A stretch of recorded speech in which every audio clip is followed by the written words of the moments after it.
In this episode of Detroit Performs, a brass band creates an international street beat. Ann Arbor guitarist and singer takes the Detroit Performs live stage. And using the beat as a brush. It's all ahead on this edition of Detroit Performs. Funding for Detroit Performs is provided by the Michigan Council for Arts and Cultural Affairs and the National Endowment for the Arts, and by contributions to your PBS station from viewers like you. Thank you.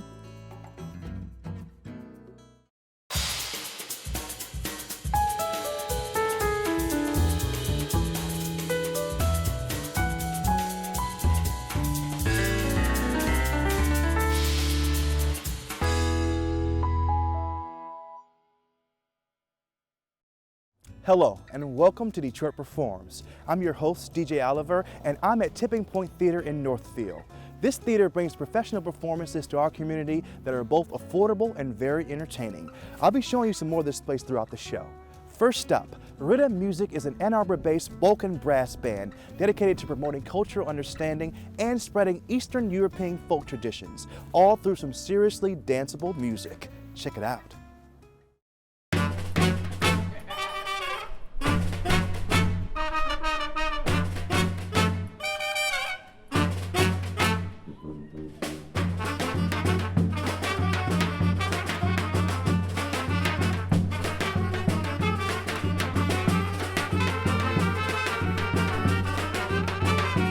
We are Rata Music. We're Michigan's premier Balkan brass band, and this is Ann Arbor Pop X. The roots of our mission lie in bringing people together to share each other's cultures. We're each bringing our own individual cultures together within the group and our own individual experiences and combining that with our interpretation of Eastern European folk tradition. Music is such a great catalyst for bringing people together from different communities. What we're trying to do with this music is, because it's relatively foreign to people here, we're just trying to herald it or usher it into people's lives.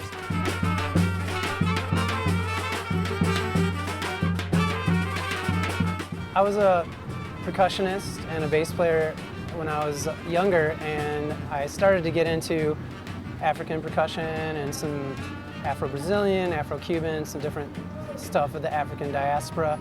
As I was coming up, learning a bunch of different rhythms, somebody said to me, "Oh, that sounds kind of Balkan," and I thought they said Vulcan, like Star Trek, and they were like, "No, like the region in Europe."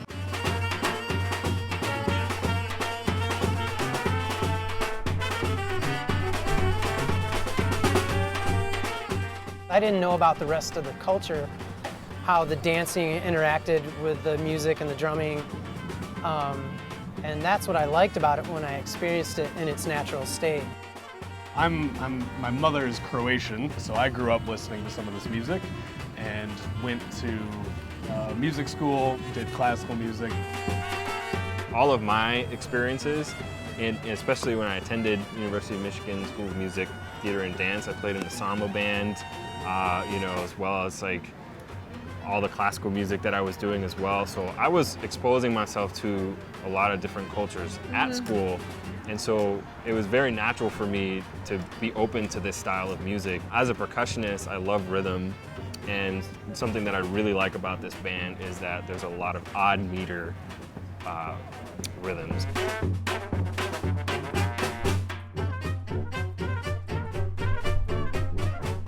There's like a journey you're on with these rhythms. You start to learn the rhythm, you catch like these emotions from it, and there's a certain sort of way you can express yourself through different rhythms.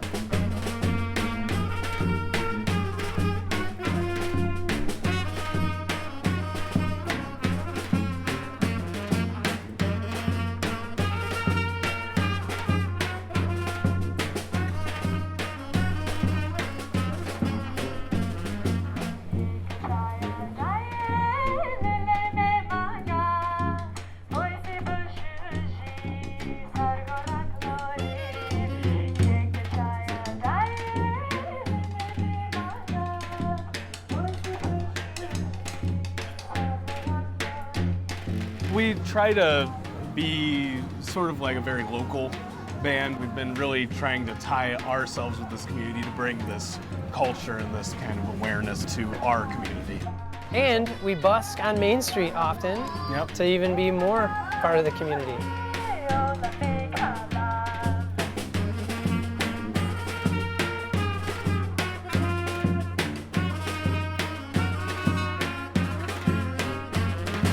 We love it, you know, because you're like actually out in the public, it's free, people can just come show up.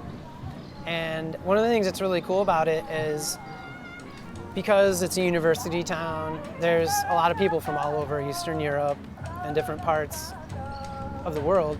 And sometimes they'll come up and start just dancing, doing the traditional dance. And then after the song, like, hey, where are you from? He's like, oh, I'm Romanian, or I'm from Bulgaria. You know, we get all this cool stuff and like, oh, I know this song, it's from my village. You know, so we make a lot of cool connections with random people we would never meet. This music is connected to dance very closely. And so whenever the instrumentalists are playing or the vocalists, we can adapt to how the dancers are approaching the music. So if they're having trouble with the speed that we're going, we can slow down. If they're energetic, we can pump it up, go faster, and we can keep the tune going. So you can add soloists, you could start a new tune that's the same dance pattern and just keep it going. So whenever this is happening in like Bulgarian wedding or something like that, you might have one dance that lasts 8 hours and just keep it going over and over, just keep it going. As long as the people are dancing to it, the song never stops.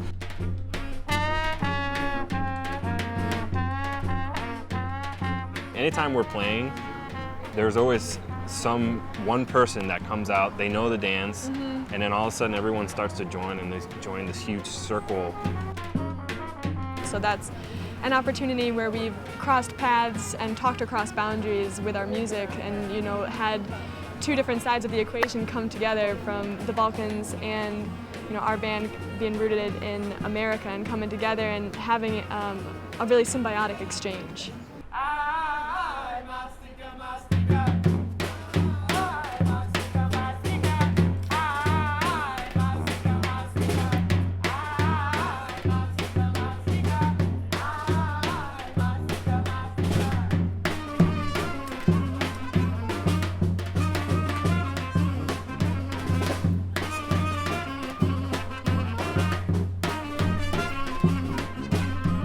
We're really relevant at this moment in time because a lot of people are closed-minded, they're not open to learning about other people and other cultures, and I think that's really important for our society to survive. We're bringing a lot of different experiences and a lot of different cultural experiences to the mix, which I think makes it that much better for our audiences. It's really important always to be open-minded and to participate peacefully in other people's traditions and to join together in a way that creates a positive experience.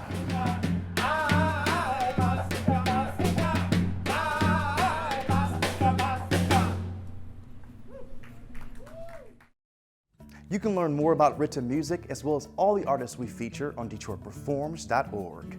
Laith Al-Sadi brings his blend of soul, blues, and classic rock to audiences all around the world, and we were honored to host him at our annual Detroit Performs Live. Here's Laith with his performance on the Fillmore Detroit stage.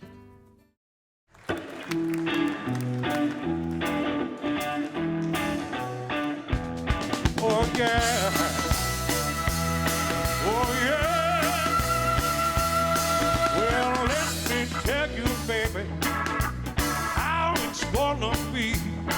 'Cause I know for sure that I'm out the door. If you don't start loving me, I'm here to tell you, baby, how it's gonna be.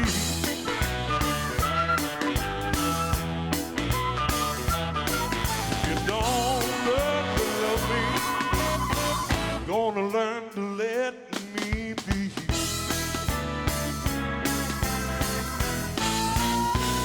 Oh, now you leave me early in the morning, run home late at night, never give me no good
What's up, guys? I am here with James Cool, the producing artistic director here at Tipping Point. How you doing, James? Very well, DJ. I love the name, by the way. I Thank you. Thank you. All right, so tell our viewers out there a little bit about the Tipping Point.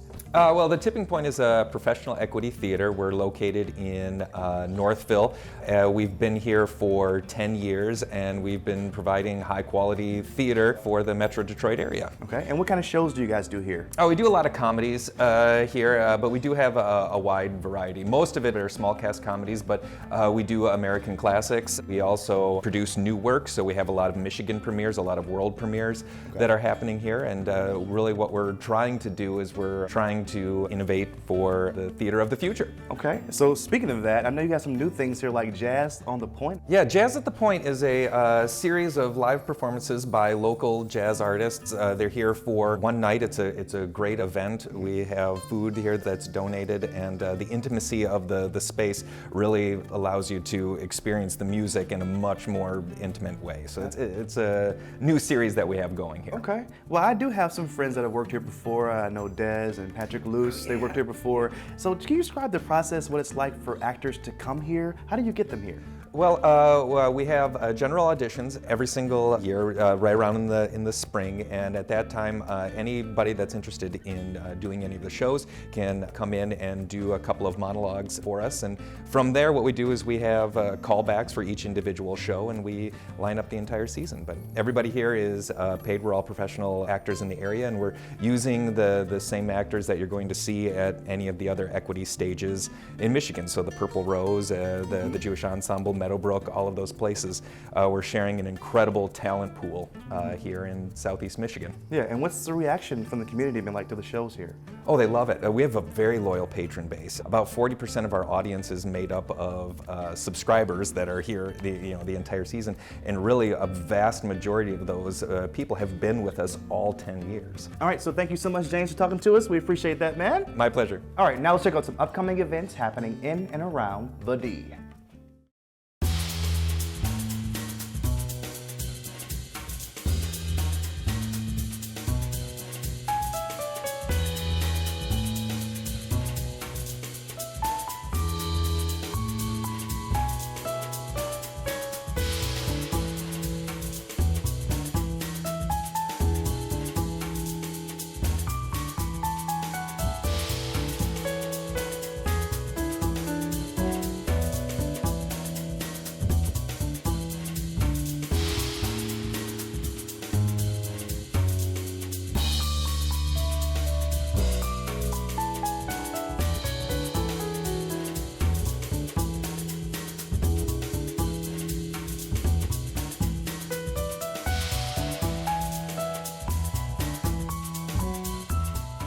To discover more events in Greater Detroit, visit ixity.com. Emmanuel Fritz and Colin Shipper have found the intersection between sound engineering and art. At Base Structures in Milwaukee, Wisconsin, there are no hands, no brushes, just paint, a canvas, and music to make a painting. People don't think about the fact that sound has a shape at all, and it does, and this really makes you think about that. And so it can be very shocking to walk into a room and there's, paint dancing. My name is Emmanuel Fritz, and I'm an artist. My name is Colin Skipper. I'm a pseudo-acoustical engineer and an artist. My art mainly focuses on how sound and the tactile world interact with each other, focusing a lot on the use of technology. A lot of what I focus on with my artwork is light. Honestly, how light is being used in the material, just energy flows and things like that, which is, I think, how our two worlds kind of mesh together so well. There was one day that we came across these videos of cymatics, and we saw how sound affects the physical world in these very measurable ways.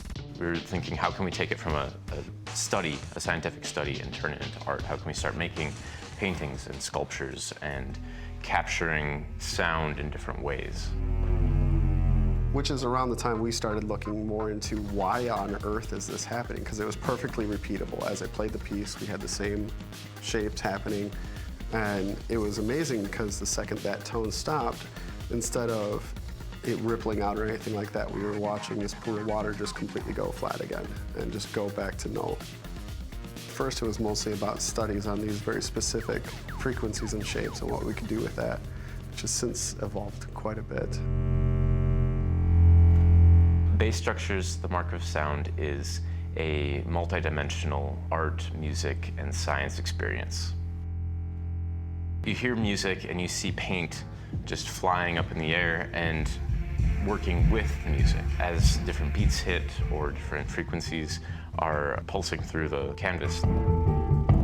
We keep playing with the paint, adding and trying to manipulate that medium. So we go from these very explosive reactions more to a sculptural form that starts to take shape as the paint is actually filling in the pockets in the sound waves. So it's this very evolving sculpture. We were typically more interested in the process itself than the end result. Watching this painting take shape that we didn't have to touch.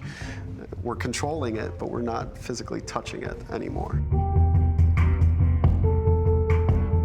How many people are really going to be interested in a 40 hertz waveform? I am, but that's not normal.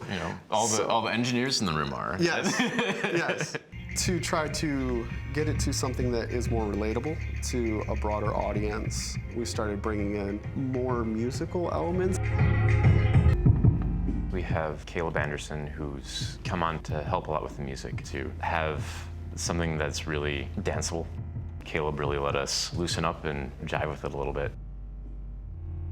We're really interested in how the way that you put notes together changes not only the painting, but the way that the painting is moving. We also have Mike Lockerman, who's our director of photography, helping us document everything as we're going along. Taking pictures of our pieces and video of the work as it's happening. The tall one there we like to call Dr. Ig. It's a low frequency system, so when there's bass and other low frequencies, it'll move more. The newest is that little one right there. It's fresh off the presses. This is actually the first time that it'll be performing outside of the studio. We use a lot of synthesizers. One of the reasons for that is that we can absolutely completely shape the waveform. By being able to tweak just the minutest little elements of the actual wave shape, I can really manipulate that.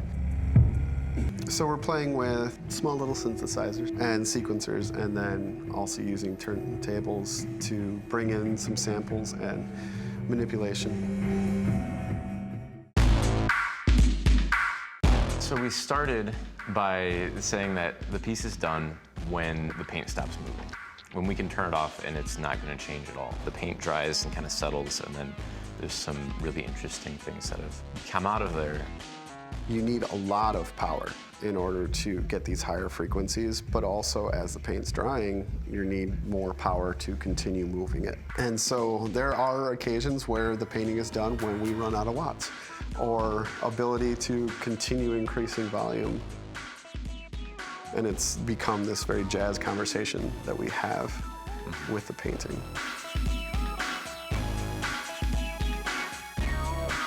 Art offers a really unique place to grow, to take something that you know and try to turn it up on its head. And that, for me, is a really important part of innovation. As much as we are amazed by these phenomena, we want to understand them. And with understanding them, you can go further and manipulate more.